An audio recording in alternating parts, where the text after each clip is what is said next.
Shalom, Haverim, tudo bom? Nós falamos há algum tempo atrás sobre alguns conceitos da Parashat Bechukotai. A Parashat Bechukotai tem muitos segredos, muitas informações contidas nela que nós precisamos concentrar essas informações e tentar buscar o maior número de revelações para nossas vidas. Então, a gente está aqui na Parashat Bechukotai, que é a 33ª Parashat da semana, lida semanalmente desde o começo do ano. E não é à toa que ela é a 33ª Parashat. Esse ano, ela cai justamente na época de proximidade com o Lag BaOmer. O término dela é um dia antes de Lag BaOmer. E o que é o Lag BaOmer? Lag BaOmer é uma festa que é chamada de Lag BaOmer porque Lag, em hebraico, é 33º dia. Lag, Lamed, Gimel, né? 30, Gimel é 3. 33. O que aconteceu no dia 33 da contagem do Omer, na história do Am Israel? Em primeiro lugar, houve o cessar das mortes dos alunos de Rebbe Akiva. Durante a contagem do Omer, nós pensamos na nossa evolução como seres humanos. Pensamos no respeito de um para com o outro. Morreram 24 mil alunos de Rebbe Akiva e a resposta, quando se perguntaram por que homens tão grandes, alunos que estavam estudando a Torá, que ensinavam a Torá, por que eles morreram? Por que será que eles morreram? O que aconteceu? Na verdade, a gente aprende que eles morreram por falta de kavod zebazé, falta de respeito, de honra, de kavod, de dar peso ao outro, de achar que o outro também é digno de respeito. E o kavod, muitas vezes a gente não sabe como é que é o kavod, mas como é que a esposa dá kavod para o marido? Quando ela prepara as coisas para ele em casa. Como é que o marido dá kavod para a esposa? Quando ele honra o tempo que ela dá para ele, para que ele possa estudar a Torá, para que ele possa colocar em prática o respeito a ela e também ser amável com ela. Mesma coisa quando você tem que honrar o seu pai. Como é que você honra um pai ou uma mãe? Fazer compras para eles, com o dinheiro deles, lógico, para que não tire o kavod do pai. Honrar ao pai, respeitá-lo, chamá-lo de senhor, não chamá-lo diretamente pelo nome e alguns outros conceitos que a Torá nos dá. Então, o kavod, na verdade, tem alguns níveis, mas no nível deles era muito pouquinho.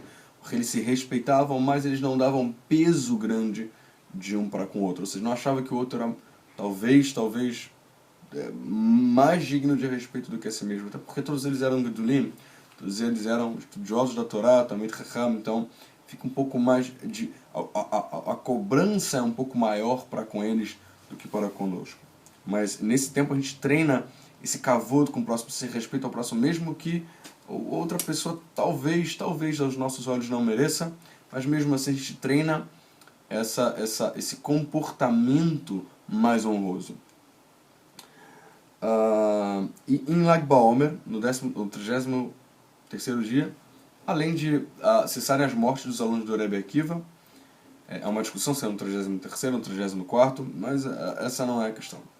A questão agora é a gente pensar sobre também a comemoração da morte do Rav Shimon Bar Yochai.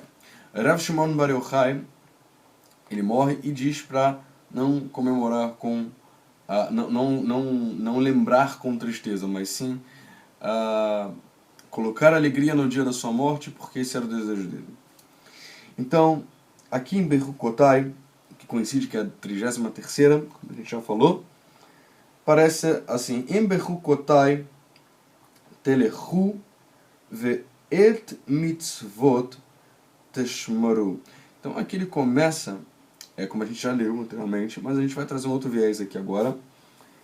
Se nos meus estatutos andares, e se nos meus preceitos guardares, e os fizeres, darei para vós tempo, a chuva no tempo certo e etc. Porém, Haverim, muitas vezes a gente se pergunta se as bênçãos elas são condicionais.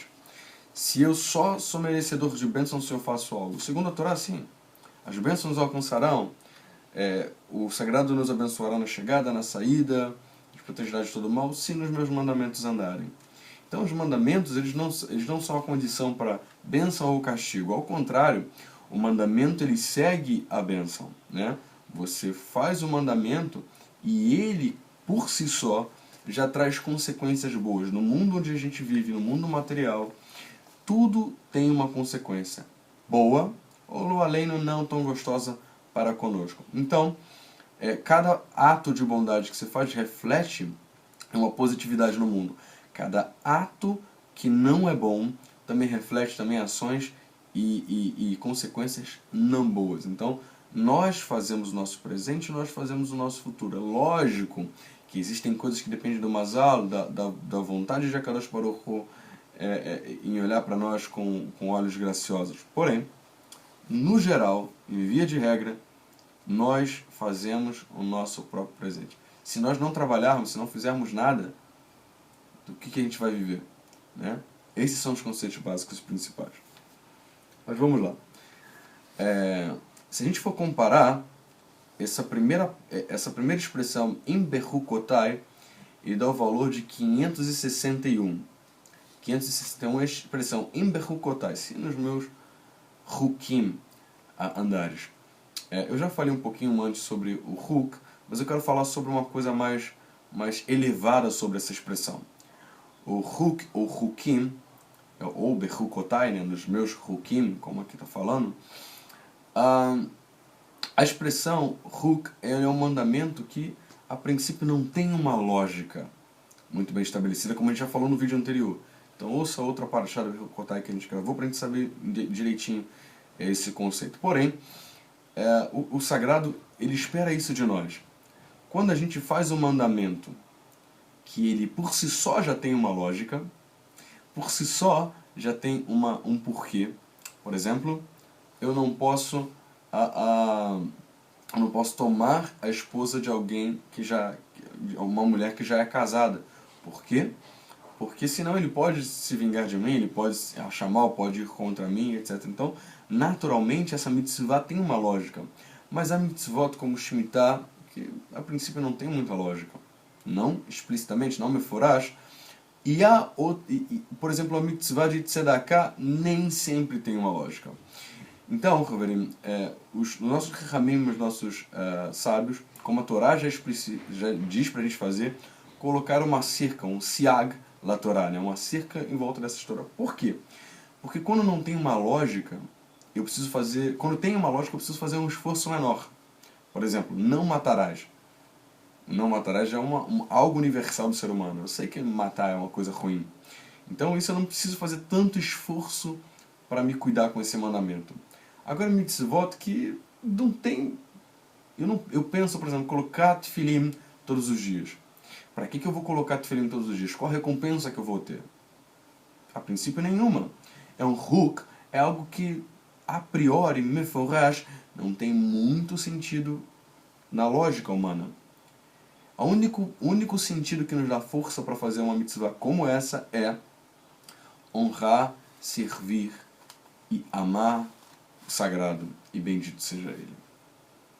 Então, já que ele tem uma função tão básica, a gente precisa se esforçar mais do que os outros que têm uma lógica física, humana. Então esses hukim são justamente isso. Aqui está falando em Bechukotai, está falando que aqui você tem que fazer um pouco mais de esforço. Se nesses hukim vocês se esforçarem mais do que as minhas mitzvot, né, aí é que consegue chegar num nível maior, é o que essa parashá dessa semana quer nos levar. Mas nível maior, nível maior, que nível maior essa Torá está falando essa semana? Então, Haverim, a expressão lag, né, Lamed Gimel, é 33 em hebraico, porém se você ler ao contrário, se você ler de trás para frente, ele é gal, que significa gel pode ser onda, inclusive você coloca no Google, aparece as ondas do mar, inclusive, então ele vem de onda. Então onda, vamos primeiro analisar a palavra onda. O que é a onda? O mar, ele é contínuo, e a onda ela é algo que aparece na interseção entre a profundidade do mar, né, e entre a orla, a borda que é mais material, né, a terra que é mais material. Então, a água, a própria palavra ma'im, em hebraico, que é águas, é a própria raiz de shamayim, né, que é o céus, né?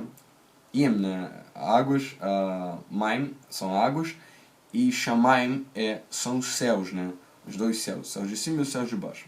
Agora não é o tema, é só para você ter uma noção de que a água ela é comparada com o céu no sentido de ser outros mundos, vamos dizer assim. Então, na verdade, a onda ela aparece na interseção. Então, ela aparece como uma revelação, né? Algo que o mar está normal e de repente ela aparece na orla do mar, né? Ela é praticamente repentina, ela levanta e depois ela some. Então, ela aparece como uma revelação, algo que sobe e emerge e depois ela volta. Essa é a primeira coisa. Se a gente for ver lá no Tehillim 119, no Salmo 119, versículo 18, diz assim: abra os meus olhos para que eu possa ver as maravilhas da tua Torá. E diz assim: Gel en ve'abita nevlaot mitoratecha.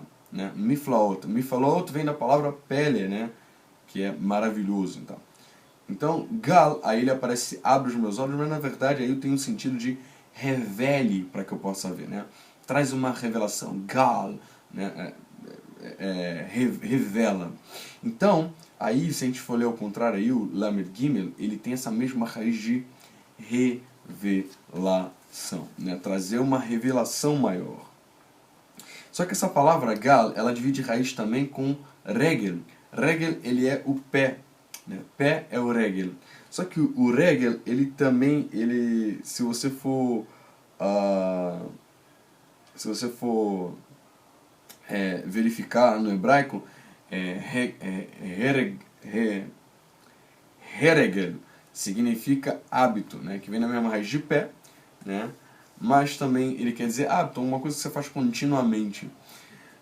Porém, uma coisa que você faz repetitivamente, você não tem você não pensa sobre aquilo, então você não cresce, então você não obtém revelações sobre aquilo.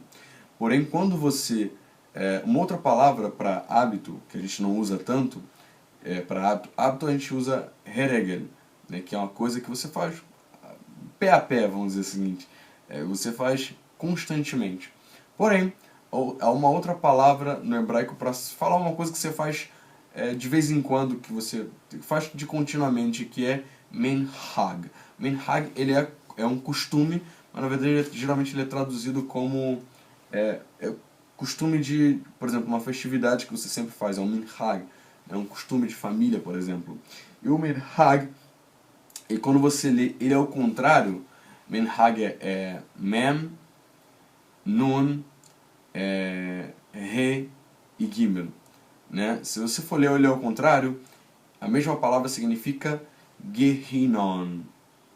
Gehinom, todo mundo sabe que é o contrário de Olam Haba. Você tem o Olam Haba, e o contrário dele, né, o Olam Haba é o mundo vindouro, né, as benesses, quando você alcança a nova vida, e o contrário é o Gehinom, que é aquele lugar onde tem o refinamento da alma, onde a alma é como ouro, né, ela entra ali dentro, né, das chamas, e nas chamas ela é refinada, né, e aí limpa-se, zera tudo naquele momento. Então, ao contrário do Menhag, ele é o Gehinom. Então, quando você trabalha esses conceitos de se eu paro de fazer alguma coisa habitualmente e transformo ele num Menhag, né, eu tenho num bom hábito, num hábito que eu penso sobre ele, que eu reflito sobre ele, eu consigo fazer um esforço, uma stadlut maior, um pouco mais de esforço para conseguir chegar no Olam Haba com um esforço. Não que eu esteja comprando isso, mas que eu penso, reflito e me refino. O refinamento da alma, a purificação da alma, o melhoramento da alma é algo que cabe a cada um de nós, né? A Kadosh Baruch Hu, ele nos deu forças, nos deu conhecimento para que nós possamos refinar nossas almas. E dentro disso, desse esforça-te que ele nos dá, ele também nos dá também a possibilidade da elevação das nossas almas e da revelação de quem ele é. Espero que tenha te ajudado todos esses conceitos mais profundos em Kabbalat Nevoah, que a Kadosh Baruch Hu possa cada dia mais nos dar força e bênção. Chazak Baruch. Amém ve amém. Shalom.